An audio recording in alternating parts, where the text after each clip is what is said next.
Kanu, and I'm the host for the show. Joining me live in the studio, I have with me Ifoma Oji, my co-host, and our political analyst and guest, Mr. Ugochukwu Afuba. Good evening. How are we all doing this evening? Good evening. I'm doing great. Good evening. I can see that. I'm great. Okay, you? Oh, I'm great. You look great as usual. Oh, thank you. Okay, we're going straight to two major political stories shaping the national conversation.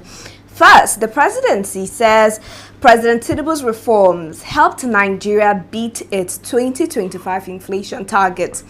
Now, supporters call it proof the economy is turning a corner. Critics say Nigerians are yet to feel any relief. Over in Osun State, fresh tension as anti-Adeleke forces are accused of attempting to hijack the Accord Party. The party denies wrongdoing, while political interests clash over control and relevance. Now we're going to break down the claims, the numbers, the politics, and what all this means for Nigerians now and going forward. So let's go back to the first story here, where the presidency has come out to say that President Tinubu's reforms, thanks to that reform, it helped Nigeria beat its 2025 inflation target. As you know, Nigeria's economy is suffering an inflation, and the inflation rate went up. But there are some reforms, according to the presidency, that President Bola Ahmed put in place, and that because of those reforms, it has drastically reduced our inflation rate. Now, supporters are giving him kudos, but critics are saying that we are not seeing this reflecting in the lives of Nigerians. Where do you stand, Ifoma? First of all, I think there are two countries here. One is Nigeria, where the government lives, and the other one is the Nigeria where citizens, you and I, live. So now, the Nigeria that the government lives is the Nigeria that their projected revenue or projected GDP inflation, yes, is will reduce by 15% by this year, this 2025, and hopefully and miraculously it reduced to 14.5. So that is their own government. Now, in our own Nigeria that you and I live, we are seeing prices of things increase. Should I talk about transportation? It's very expensive. Should I talk about the cost of purchasing fuel? It's very expensive.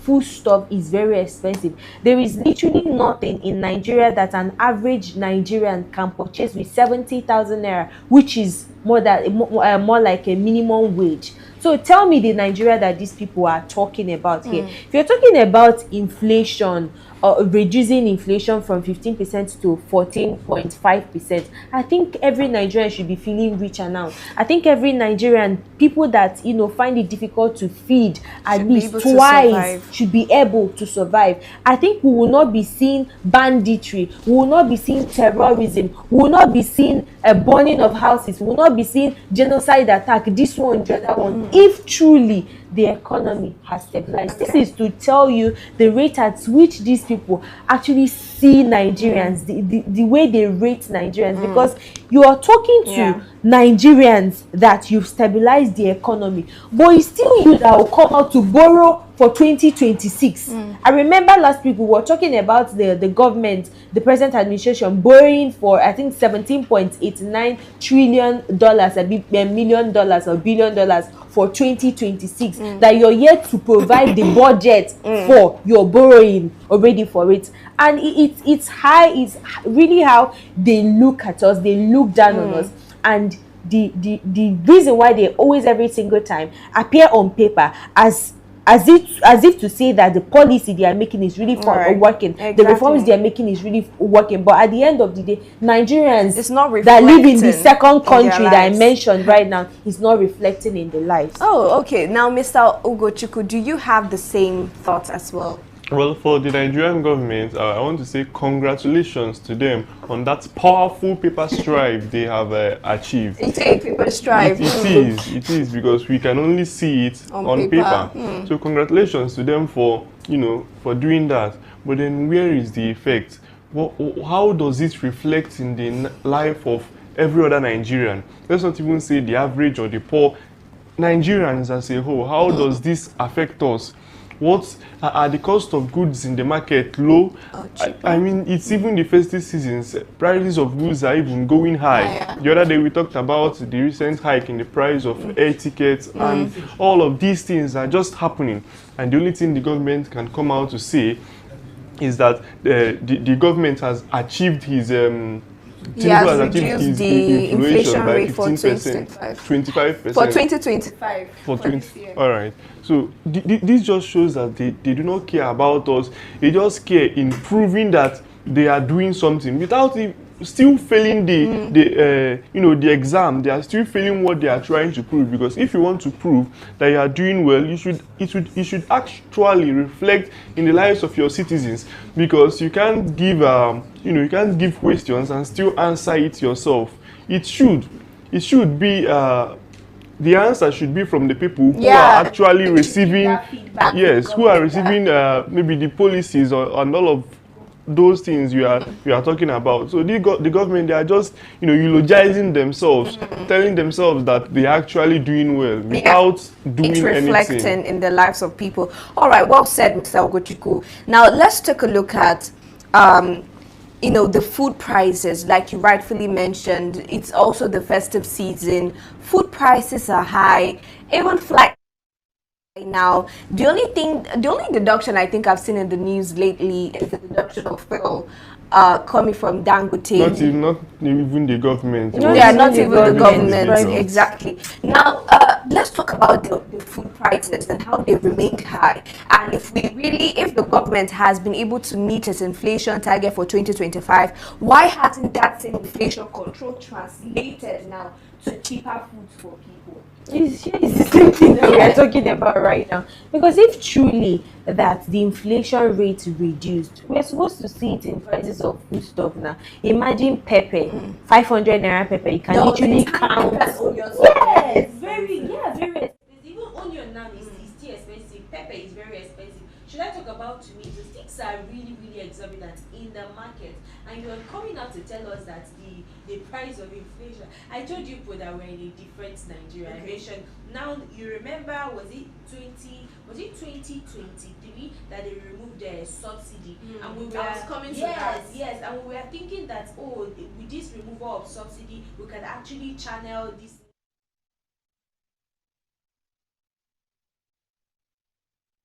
Administration was blaming Goodluck Jonathan that if he had removed subsidy then that things would have been better now. Now subsidy has been removed now. Are we seeing the reflection on the economy? We are not seeing anything like that. Rather, we are seeing it skyrocketing. Now you've seen the government making budgets or trying to increase tax collection and trying to prevent evasion of tax for next year. But we are still yet to get the proceeds of what we removed in subsidy, and now you want to make every citizen pay for tax. Let me equally bring the fact that they are bringing France into the entire listing. Now you want to bring another source of revenue, but we are yet to see the other places that you said is your source of revenue. We are yet to get the proceeds. Nigerians are yet to witness or say, okay, this is the the benefits of these fuel subsidies. It's quite sad. That was actually the next question I was headed to, and I'm asking Mr. Ogochukwu now, do you think that fuel subsidy removal actually helped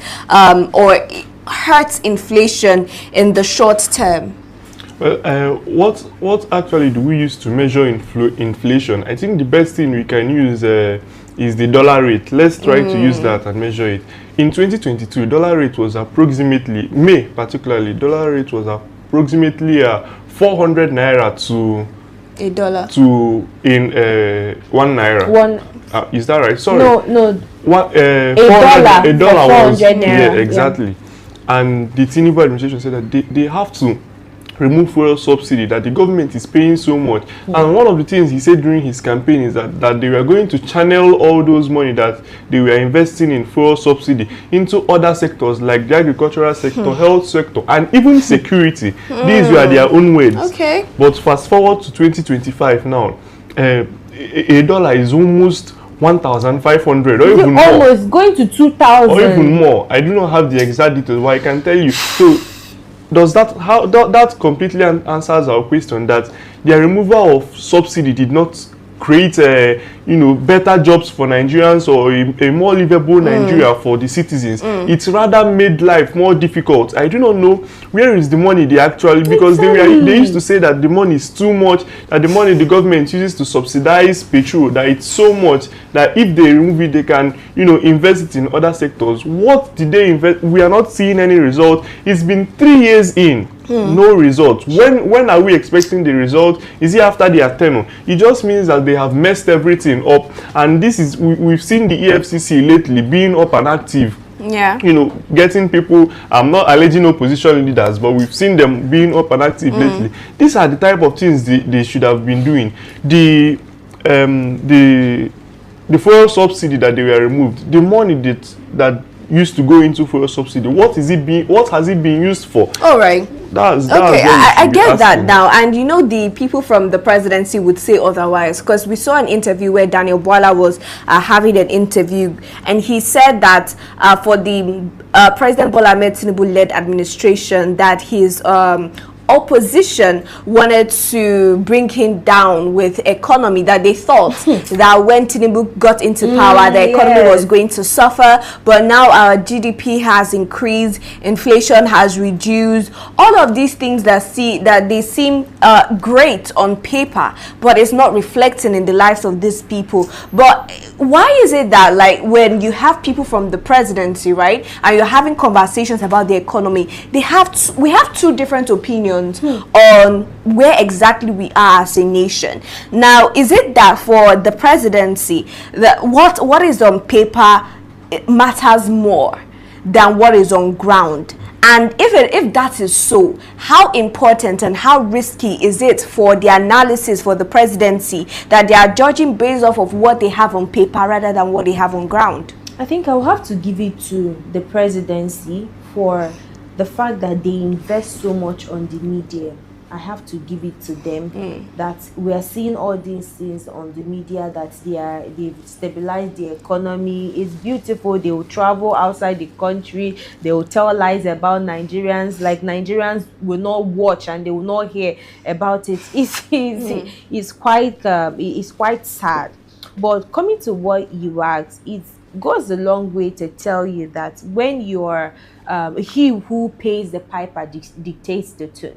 Now, you cannot have somebody that is working under you having to criticize your policies. It is not done anywhere. I remember one time a certain man criticized the governor of his state. I think that should be an MD of a radio station, criticized the governor of his state. He was sacked.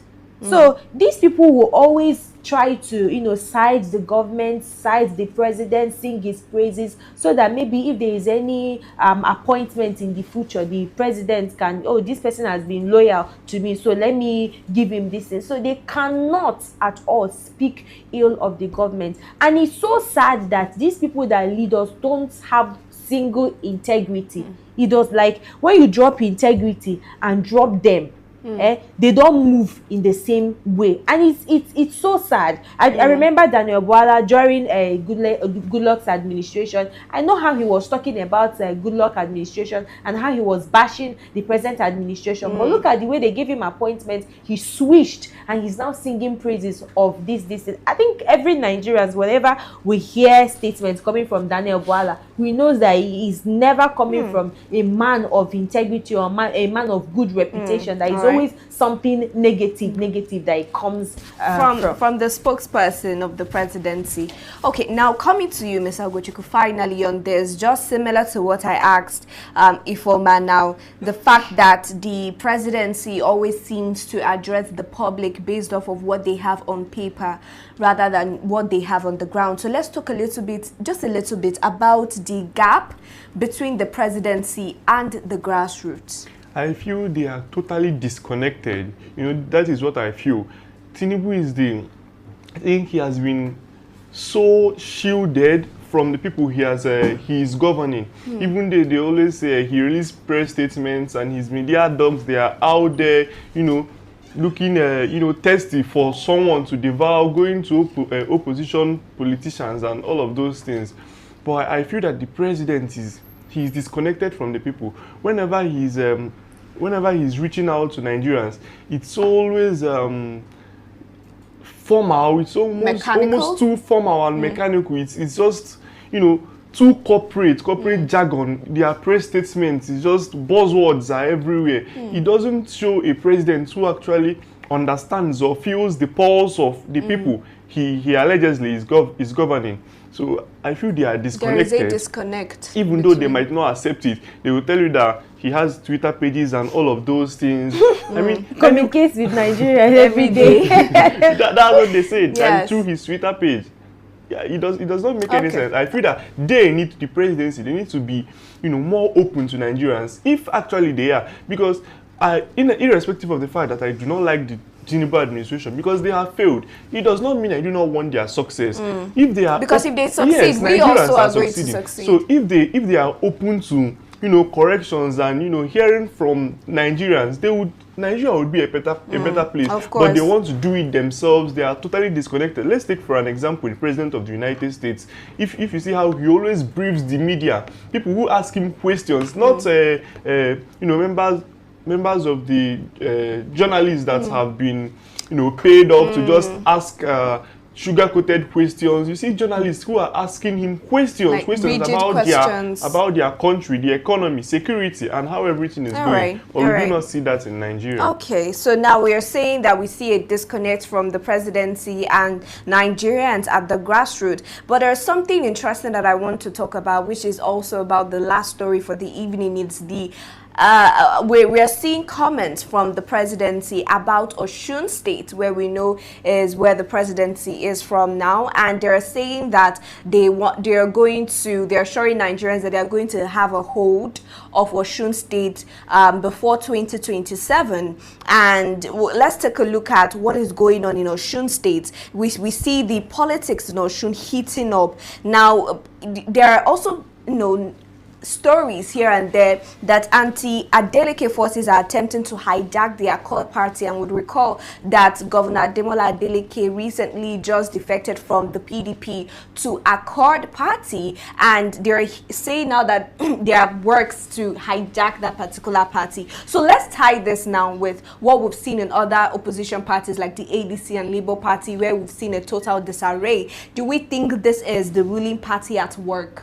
Yeah, it's possible. I think what I'm seeing there is more like two factions. One is the official faction, which is recognized by INEC. They conducted their primary and they recognized Adeleke as the candidate for governorship election 2026. And then the dissent faction, which is the that should be Clement Abibamibola, the guy that they said emerged what is it called, winner for the primaries against 2027 election.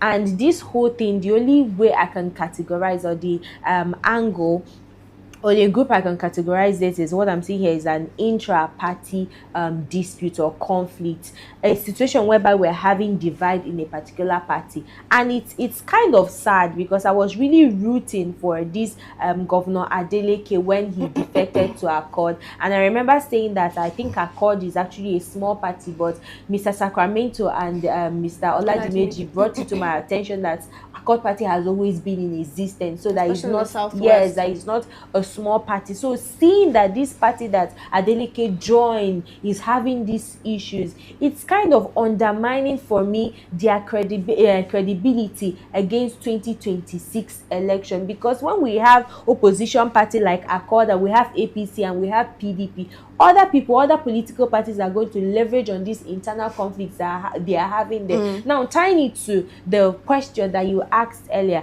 I think, yes, what you said, I'm just going to confirm it, because we are seeing PDP now having a lot of factions, a lot of disputes. And I remember when we discussed about PDP, that it was actually one particular man that had been trying so much with the principalities and powers of that particular party to destroy the party and make sure that it doesn't resurrect again. We heard about the convention, we heard about the Wike having his own convention, the whole back and forth. You could see that it was truly, for me, allegedly this present administration or this government working towards no opposition party arising in Nigeria. Now we are seeing an Accord party having the same, internal issues. So it's for me, I could actually sense it that this is actually maybe the government or APC working to that one party system.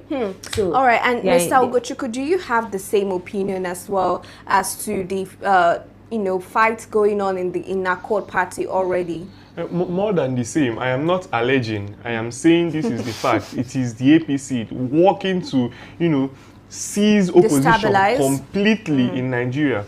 Now, follow the pattern. When the ADC leaders, the opposition, immediately they came together under one umbrella, ADC, to announce a coalition. The next day, they started having issues in the party about the former national chairman who no one knew, started going to court. How did this happen? Let's go to P2B's Labour Party. We have him and I think that was, what was the name of this guy? But Abure-led faction, the both of them, someone is saying he's the one thing that is common with all these things is that there are two factions, or even more, in all these parties. In the PDP, we have the Seyi Makinde faction, we have the Wike faction. In Anambra, the reason why, let's just look at the past conducted election. The reason why the APC we are not so interested, if you look at it, they did not support their candidate so much. There was no federal, inference. That's because they already had Soludo, who was a close ally to the president. So they felt that Anambra is not really an issue. That was why. But every other state, if you look at it, governors have been defecting massively into the APC. And the ones that are left, Osun State, Osun is the president's hometown. So how can he afford to lose that place? But I feel that what they're actually doing simply proves one thing, that they are not capable.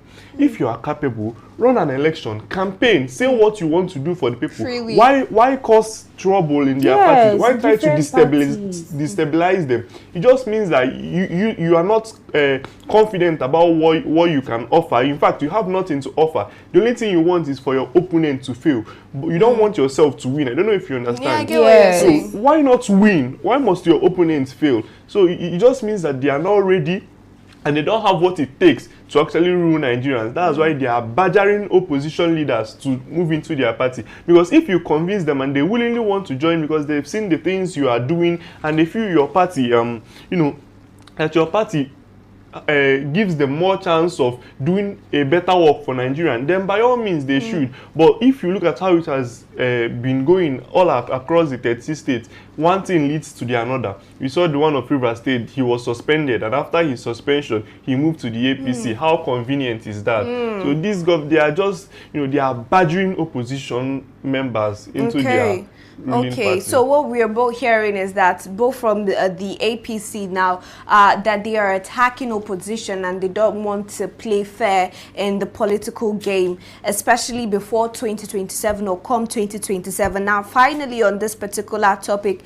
let's talk about the fact that we've seen a lot of defections, right? Now, a lot of people have defected from, especially the PDP to the APC. Do you think that going forward, right, if come 2027 and we see the re-election of President Bola Ahmed Tinubu, depending on who votes for him, if Nigerians vote for him, if we see that going forward, how do you think the political landscape will be like if every single person in every state is a member of the APC?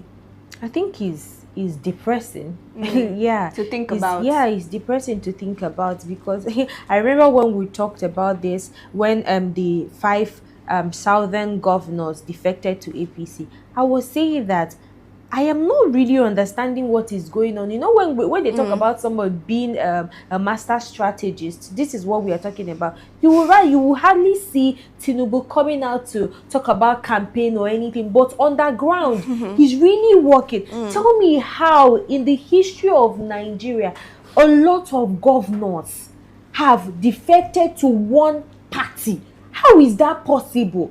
making other people feeble. Like, there's literally no strong opposition party in Nigeria and as it stands right now, and it's very scary. And then talking about what it will look like in 2027, Sharon, to be honest with you, I can't really envision it, because for me it's really scary, and I know it's going to be really traumatizing to see nobody standing against the present administration, nobody standing against the policies of the government. Everything will have to, both in House Assembly, National Assembly, everything will have to be rubber stamped. Imagine that situation. And I remember when we talked about this in the first place, I think that 2027, without relying on any opposition party or any political party in Nigeria presently, because none of them are strong enough to compete against this APC, I am seeing Nigerians and I'm seeing APC, because there's no hope again. It's only Nigerians that I'm hoping on, and that is why I'm hoping that they will really do the right thing, acquire their PVC and vote for the right candidate. Because are we still going to have opposition party? We're still going to have opposition, but not as formidable as what it used to be earlier. All right, now just to wrap it up, Mr. Ugochukwu, I also saw an interview recently, somebody from the presidency coming out to say that he thinks one of the major opposition that President Bola Ahmed Tinubu is going to have come 2027 is Mr. Peter Obi. And he said in his defense, it's not that Mr. Peter Obi will beat Mr. President, but he would be a formidable opposition. But there's been a lot of will I call it just gaps, right, in information as to where exactly Mr. Peter Obi stands as a political party that he will be coming under. So let's get your take on that. With just Mr. Peter Obi as an opposition, how healthy is that even? Well, I won't say that's the healthiest opposition, scenario of an opposition we can have. But as it is now, that's what we are seeing. And I feel that the presidency, even though they might look powerful, they are scared. They fear what Peter Obi can do. I think that is it, because if you observe what they are trying to do, they don't want to face him in the battlefield. They don't even want him to emerge as presidential candidate. That is why they will try as much as possible, to cause troubles in any party he declares that he's running in, because he has declared his interest that he's going to run 2027 without mentioning the party. And the presidency, the APC in general, they have been trying so much either to destabilize whatever community he finds himself in, even deep to the obedient movement. You can see internal crisis, people resigning, and even people blaming Peter Obi for a lot of things. So I feel that the APC, they're actually scared of that man, and like I've always said, he has the ability, he has what it takes to lead Nigerians, because he's selling a message of hope, which resonates with many Nigerian youths. And we know what happens when in a nation the youths stand up and say that this is what they want. We saw something similar in 2023, where the Nigerian youths came out en masse to support Peter Obi.